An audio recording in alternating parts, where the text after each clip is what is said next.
Here is proof that your memory of reality is wrong. Darth Vader never said, "Luke, I am your father." The Queen in Snow White never said, "Mirror, mirror on the wall." And Hannibal Lecter in Silence of the Lambs never said, "Hello, Clarice." These are some of the most quoted phrases, and you've probably said them yourself, except they never happened. Darth Vader actually said, "No, I am your father." No, I am your father. The Queen said, "Magic mirror on the wall." Magic mirror on the wall. And in Silence of the Lambs, Hannibal says, "Good evening, Clarice." This is known as the Mandela Effect. It's a phenomenon of shared false memories where people clearly and vividly remember things that never happened.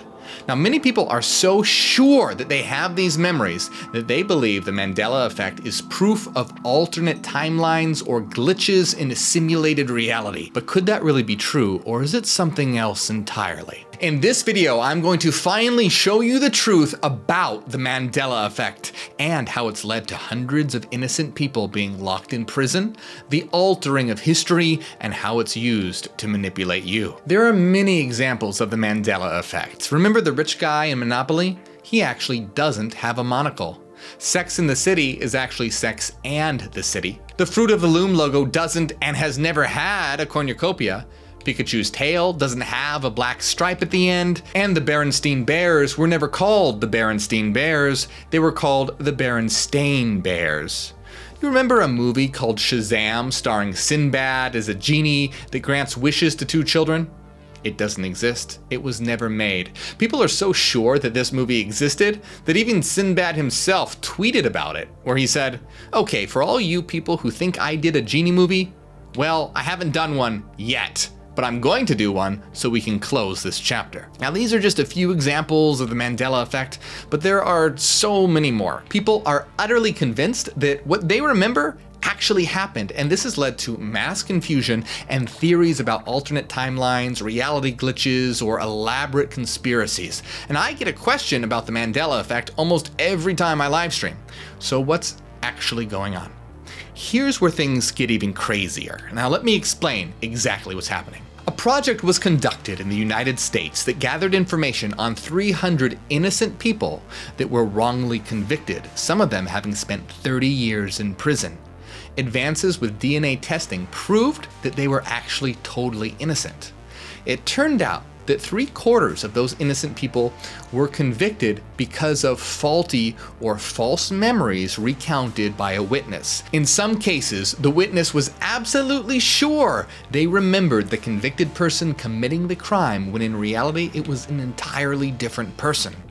This happens because most people think that their memories are like cameras, recording everything they're experiencing exactly as it truly is. Decades of research in psychology has shown this is not true. Memory is constructive and reconstructive, and as cognitive psychologist Elizabeth Loftus points out, instead of memory being like a camera, it's more like a Wikipedia page, where you can access the information, edit it, and change it, but so can other people. The problem is that you don't know that you or other people are changing it. Researcher of psychology Julian Jaynes provides a series of thought experiments you can do right now to prove to yourself how memory is constructive. So let's try it. Now pause the video and try to answer each question completely from memory.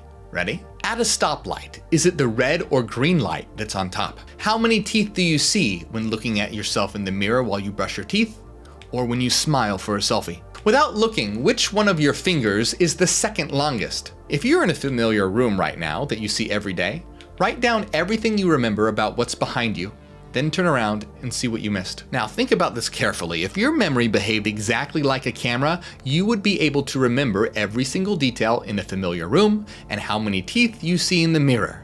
You see these things every single day, and you'd be able to retrieve them just like looking at a video or pulling up a picture. But the fact is, memory doesn't work like a camera.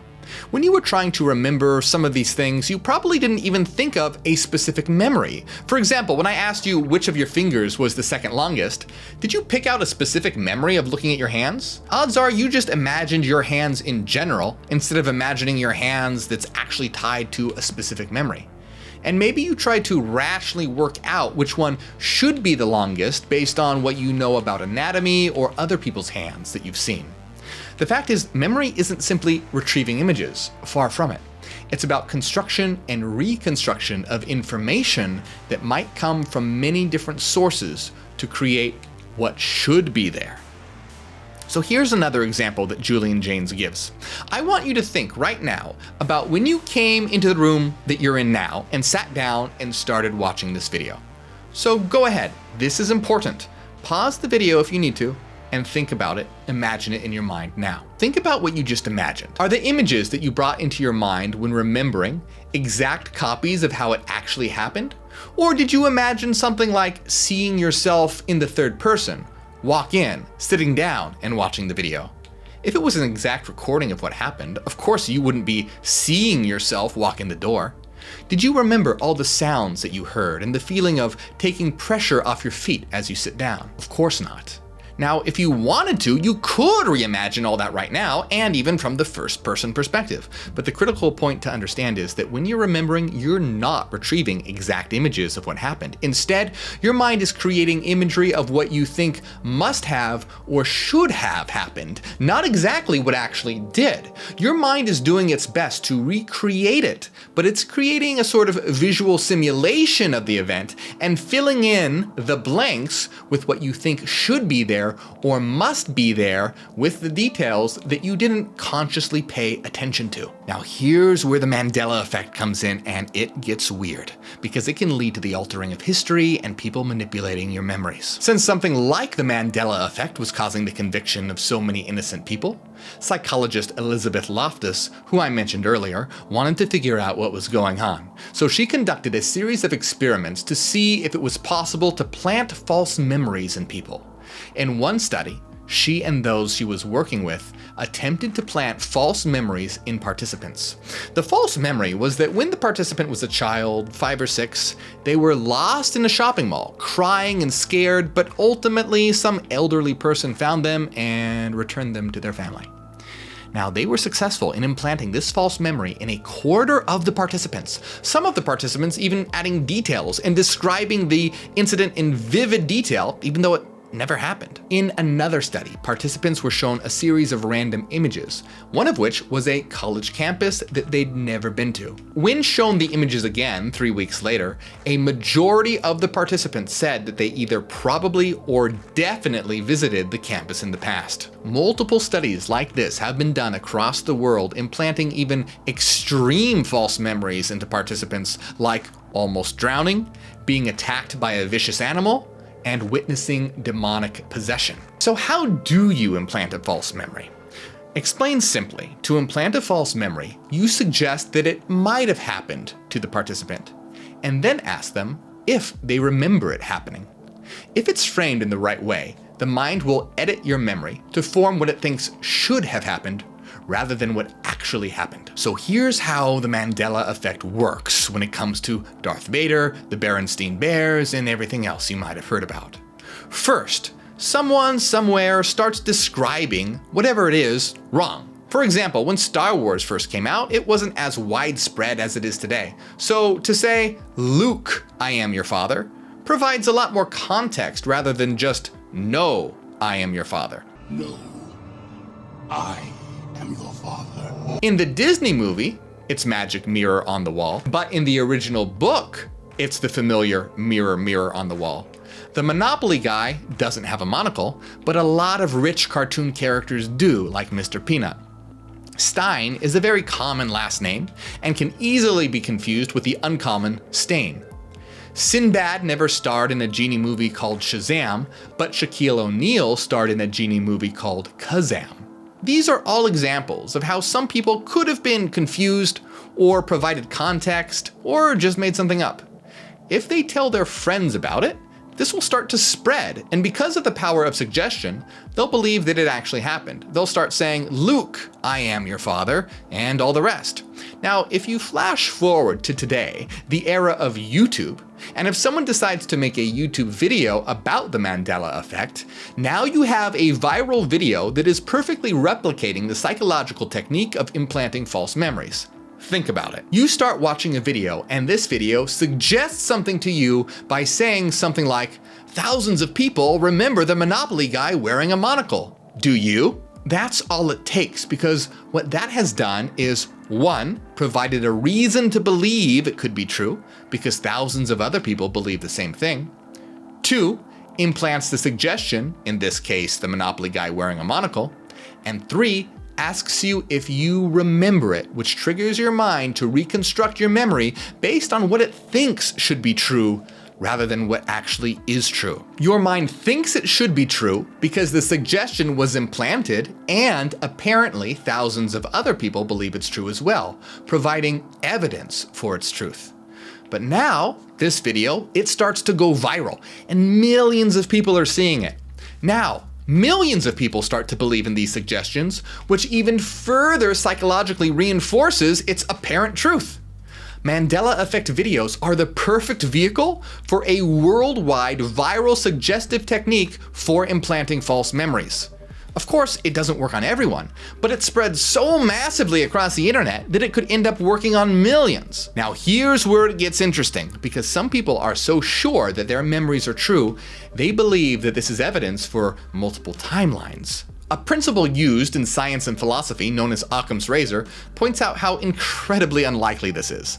Let me explain. Psychological research has shown that it's very possible to implant false memories in people, even including extreme events like witnessing a demonic possession. Now, this was a false memory that was totally made up and selected by researchers, so obviously it doesn't have anything to do with multiple timelines. Now, things like Stein instead of Stain and wearing a monocle or not are incredibly subtle, and these are way easier to implant than something extreme like possession.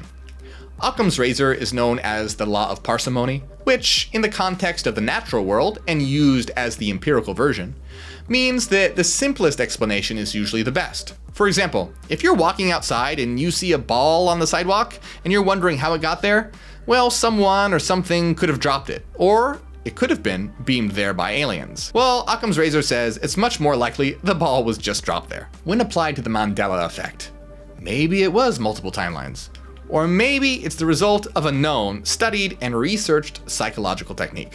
Occam's razor says it's the latter. But with this in mind, you must be extremely careful, because the implantation of false memories can be used to manipulate you and have dramatic effects on the world when it comes to things like history. How much of history do you think is actually completely false because the historian was influenced by outside sources? Always be on guard. If people can be so easily convinced of something like multiple timelines with false memories, imagine how easily this world can be manipulated, and it is. Make sure that you're constantly using logic and reason to determine if you should believe what someone is telling you. Don't rely on your memories alone. Now, the truth is that even though this isn't evidence for multiple timelines, reality is drastically different than how you imagine it to be. You can check out my other videos to discover glitches in reality all around you right now. Make sure you like and subscribe, and if you ever feel like you've gotten or learned something from my videos, consider supporting on Patreon. I help you out, you help me out, and we can help the world out. You'll also get access to our weekly secret live streams, hidden Discord server, the Citadel, and a lot more. My name is Morgue, and I am Hyperion. Hail, New Terra.